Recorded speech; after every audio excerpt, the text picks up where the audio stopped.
नमस्कार मित्रांनो, मनी नाव मराठी या यूट्यूब चॅनलमध्ये आपणा सर्वांचे स्वागत आहे। मित्रांनो, समजा तुम्हाला कोणी सांगितलं की फक्त काही शेअर्समध्ये पैसे टाकले की महिन्याभरात तुम्ही लाखो रुपयांचे मालक व्हाल, तर तुम्ही लगेच विश्वास ठेवणार का? किंवा वर्तमानपत्रात एखादी बातमी वाचली, सेन्सेक्सने इतिहास रचला, बाजारात तेजी, तर आणि तुम्हीही गुंतवणुकीच्या गोंधळात सामील व्हाल, तुमचा निर्णय काय असेल?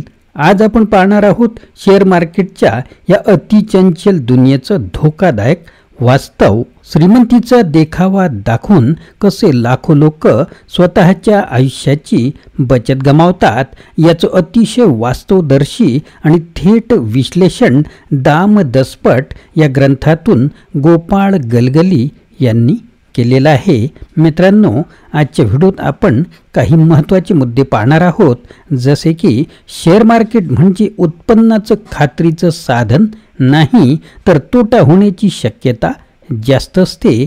वर्तमानपत्रे आणि मीडिया अनेकदा अतिरंजित बातम्या देऊन लोकांमध्ये झटपट श्रीमंतीची स्वप्न पेरतात, आणि काही ब्रोकरसुद्धा स्वतःच्या मोठमोठ्या बढाया मारतात आणि लोकांना मोठी स्वप्ने दाखवतात आणि आपल्याकडे आकर्षित करतात। नवीन IPO म्हणजे हमखास फायदा हा मोठा गैरसमज आहे, तर अनेक ब्रोकर आणि सब ब्रोकर स्वतःचा फायदा करून घेतात आणि सामान्य माणसाचा पैसा गमावतात। डीमॅट स्टेटमेंटमध्ये आकडे वाढले म्हणून खात्रीशीर श्रीमंती साध्य होतेच असे नाही। मित्रांनो, एक कल्पना करा, एखाद्या व्यक्तीने VRS घेऊन सगळा फंड शेअर मार्केटमध्ये गुंतवला। सुरुवातीला थोडं फायदेशीर वाटतं, पण अचानक बाजारात घसरण झाली, मासिक खर्च भागवायला सुद्धा पैसे राहिले नाहीत, आणि मग श्रीमंतीचा देखावा राखण्यासाठी केलेल्या गप्पा अखेर हताशेमध्ये बदलतात। तर तुम्हालाही असं काही घडायला नकोय ना? म्हणूनच शेअर मार्केटमध्ये आकर्षणाने नाही, तर वास्तव नजरेने पाहायला शिका। गोपाळ गलगली यांचा स्पष्ट सल्ला आहे, उपजीविकेचं मुख्य साधन कधीही अतिचंचल शेअर बाजार असू नये। चला तर मग पुढच्या काही मिनिटात आपण पाहणार आहोत शेअर मार्केटचे नेमके धोके कोणते, ब्रोकर आणि सब ब्रोकर कशा शक्कल लढवतात आणि तुम्हाला आम्हाला आकर्षित करतात, आणि साध्या माणसाने आपली बचत कशी वाचवली पाहिजे। पुढे रहा, अजून खूप काही उलगडणार आहोत। तर मित्रांनो, आपण आता सुरुवात करूया। तत्पूर्वी आपण जर चॅनेलवर नवीन असाल तर चॅनेलला सबस्क्राईब करायला विसरू नका। गुंतवणूक आणि शेअर मार्केट अशा विविध घटकांबद्दल सावधगिरीचा इशारा आणि महत्त्वाच्या टिप्स आम्ही देत असतो। सुरुवात करूया आजच्या अत्यंत महत्त्वाच्या अशा विषयाला, कोणत्या लोकांनी शेअर मार्केटच्या वाटेला जाऊ नये हे आपण आता पाहणार आहोत। वर्तमानपत्रातून शेअर मार्केटच्या अतिरंजित बातम्या येत असतात। बाजाराचा सेन्सेक्स 100ने वधारला, इन्फोसिसचा शेअर 150ने वाढला, हिरो होंडाने 1500% लाभांश दिला, विप्रो कंपनीने 2ला 1 बोनस दिला, वगैरे वगैरे। प्रथम समभाग विक्री म्हणजे IPO बद्दलच्या आणि त्याच्या यशस्वी घौडदौडीच्या बातम्या अनेकांना अस्वस्थ करत असतात।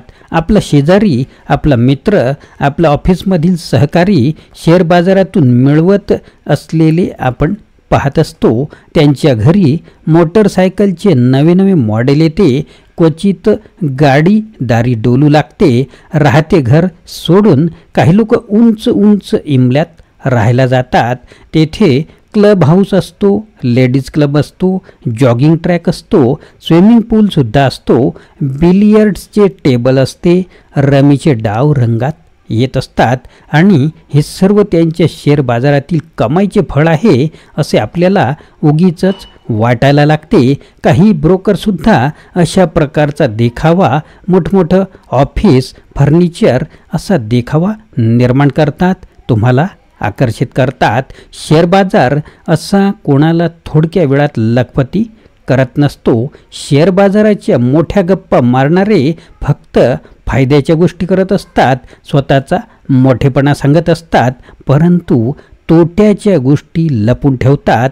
त्यांचे कपट उघडून पहा, त्यांचे कपाट उघडून पहा. गाळात गेलेल्या कंपन्यांचे शेअरच्या थप्प्या अंगावर कोसळतील. त्यांचे डीमॅटचे स्टेटमेंट तुम्ही एकदा बघा. कधी न ऐकलेल्या शेअर्सची त्यात गर्दी केलेली असते. परंतु याचा अर्थ असा नाही की शेअर मार्केटमधून मिळणाऱ्या उत्पन्नाचा विचारच करू नये. प्रत्येक गोष्टीला नियम असतात. नियमानुसार चांगले तर आणि वागले तर यशस्वी होण्याची शक्यता नक्कीच असते. आता बघा, शेअर मार्केटच्या नादी कोणी लागू नये, कोणी याचा विचार करू नये. एक एक मुद्दा महत्त्वाचा आहे, ऐकून घ्या. शेअर मार्केटच्या उत्पन्नावर सर्वस्वी अवलंबून राहू नये. शेअर मार्केट अतिचंचल असते.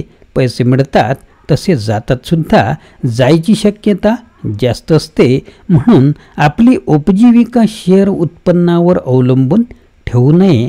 आपली नोकरी किंवा आपला धंदा हेच आपले उत्पन्नाचे मुख्य साधन असावे. बरेच जण मला विचारतात किंवा सल्ला घेतात की मी 24 तास म्हणजे फुल टाईम शेअर मार्केट करावे का?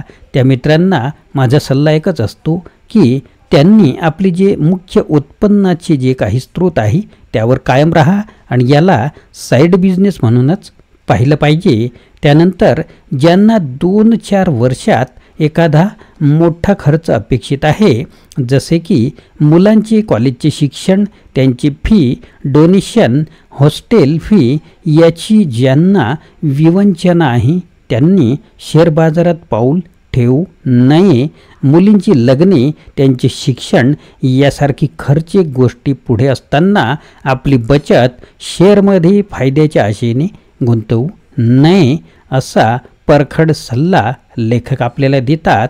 त्याचबरोबर ज्यांच्या उत्पन्नातून बचतच होत नाही आहे अशा लोकांनी काय केलं पाहिजे, तर केलीच गुंतवणूक शेअरमध्ये तर ती बचतीतूनच करायची असते. जर उत्पन्न आणि खर्चाचा मेळच जमत नसेल तर शेअरच्या वाटेस न गेलेले बरे. तसेच शेअर मार्केटचे तंत्र ज्यांना कळत नाही अशांनी याच्या दूर राहिलेले बरे असते. वर्तमानपत्रातून येणाऱ्या बातम्या, लेख वाचून या विषयाचा विशेष अभ्यास न करता पैसे मिळवण्याचे प्रयत्न फोल ठरतात. शेअर मार्केटमधल्या सर्व गुंतवणुकी प्रत्येकाने आपल्या जबाबदारीवर करावायच्या असतात. कोणीच तुमची जबाबदारी घेणार नसतो. दूर खेडेगावात किंवा लहान गावात जेथे शेअर संबंधी बातम्या आणि भाव कळायला वेळ लागतो अशा ठिकाणी शेअरमधली गुंतवणूक धोक्याची ठरू शकते. कोणातरी सब ब्रोकरच्या शब्दावर, त्याच्या देखाव्यावर विश्वास ठेवून केलेली गुंतवणूक ही धोक्याची ठरू शकते. ज्यांना शेअर मार्केटमध्ये दररोज 1-2 तास द्यायला वेळ नाही, स्टडी करायला वेळ नाही अशांनी याच्या दूर राहावे. मार्केटकडे कायम लक्ष असावे लागते. VRS घेतलेल्यांनी, निवृत्त होणाऱ्यांनी आपली सर्व पुंजी शेअरमध्ये गुंतवू नये. प्रथम आपल्या मासिक खर्चाचा अंदाज घेऊन उतरणाऱ्या व्याजाकडे आणि चढत्या महागाईकडे लक्ष देऊन आपली गुंतवणूक चांगल्या मुदत ठेवीमध्ये गुंतवून मासिक खर्चाची तयारी केली पाहिजे. अनेक वेळा हातात आलेला मोठा पैसा शेअर बाजाराकडे वळण्याची शक्यता असते, ते आपण टाळले पाहिजे. त्याचबरोबर शेअर बाजार हा नफ्या तोट्याचा खेळ आहे. एखाद्याचा नफा हा दुसऱ्याचा तोट्यातूनच निर्माण झालेला असतो. हळव्या स्वभावाच्या माणसांनी यात उतरू नये. छोट्या मोठ्या नुकसानीने ज्यांची झोप उडण्याची शक्यता आहे अशांनी शेअर मार्केटपासून लांब राहिलेले बरे. शेअर मार्केटमध्ये लांब पल्ल्याच्या मुदतीच्या गुंतवणुकीवर फायदा मिळवण्याची शक्यता जास्त असू शकते. झटपट श्रीमंत होऊ पाहणाऱ्यांना शेअर मार्केट साथ घालत असते, पण हा मोह टाळला पाहिजे. त्याचबरोबर एकदा फटका खाल्ल्यानंतर त्याचे कारण ज्यांना सापडतच नाही आणि पुन्हा पुन्हा ती चूक करून तोट्याची पुनरावृत्ती होत असते अशांनी शेअर मार्केटमधून दूर होणे चांगले. एवढे करून ज्यांना शेअर मार्केटमध्ये खेळायचेच आहे त्यांनी निदान एक रक्कम जी ठरली गेली तरी त्यांच्या जीवनमानात फारसा फरक पडणार नाही बाजूला काढून ठेवावी आणि या खेळाचा आस्वाद घ्यावा. मात्र ती संपल्यानंतर मुकाट्याने शेअर बाजारापासून दूर झालेले बरे. मित्रांनो, शेअर मार्केटमध्ये कमाई करण्याची स्वप्न रंगवताना आपण एक गोष्ट विसरतो, ती म्हणजे शेअर बाजार म्हणजे शर्यत नव्हे. ही एक अनिश्चित आणि अतिचंचल अशी जागा आहे. इथे फक्त ज्ञान, संयम आणि दीर्घकालीन विचार असणाऱ्यांनाच यश मिळते. हळवा स्वभाव, झटपट श्रीमंतीची स्वप्न, मोठेपणाच्या गप्पा आणि अति आत्मविश्वास हे सर्व आपल्याला आर्थिक खड्ड्यात लोटू शकतात. तुमच्या मेहनतीची कमाई, तुमचं निवृत्तीचं भविष्य, तुमचं सुखी कुटुंब या सर्वांचं भविष्य एखाद्या सेन्सेक्सच्या चढ उतारावर अवलंबून ठेवायचं आहे का, की शहाणपणाने, विचारपूर्वक आणि सुरक्षित गुंतवणुकीच्या मार्गाने तुम्हाला चालायचं आहे? आजचा हा प्रश्न तुम्ही स्वतःला विचारा. मी झटपट श्रीमंत होण्यासाठी खेळतो आहे का, की शाश्वत सुखासाठी शहाणपणाने गुंतवणूक करतोय? उत्तर मिळालं तर तुमचा मार्गही स्पष्ट होईल. गोपाळ गलगलींचा स्पष्ट सल्ला लक्षात ठेवा.